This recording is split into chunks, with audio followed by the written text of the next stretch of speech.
area that is top of mind in the current Nevada legislative session is funding for education. Good evening, everyone. I'm Jim Snyder. And I'm Latoya Silman. Last session, Governor Lombardo approved a historic $2 billion in additional funding to our public schools. News 3's Tiffany Lane is live outside Rancho High School to break down that fight for funding and what it looks like right now.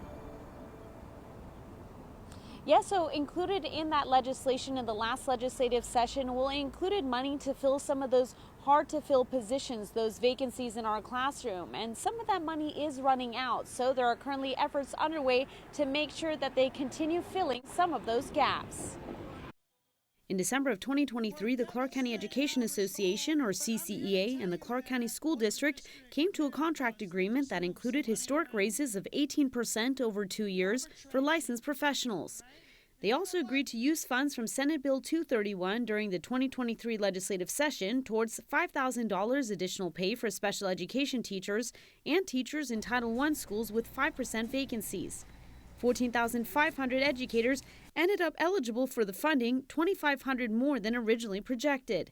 Senate Majority Leader Nicole Cannizzaro sponsored SB 231. We've heard testimony that it has helped to decrease vacancies, that has helped to keep teachers who are looking to maybe early retire, to keep them in the profession and in those classrooms so that students have a qualified teacher in every single classroom. CCEA Executive Director John Velardita shared stats about the impact here in Clark County. He says 53% of vacancies in Title I schools were reduced by offering an additional 5% compensation. Velardita says special education vacancies were also reduced by 26%. The SB 231 money now running out here in Clark County. So it was intended to try to put more educators in these vacant positions, and it did accomplish that.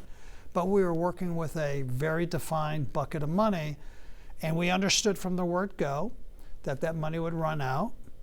And we reached an agreement. We weren't going to hold the district liable to continue funding if there was no funding for that. He says he's working with the legislature to find ways to continue filling the classrooms with the most need.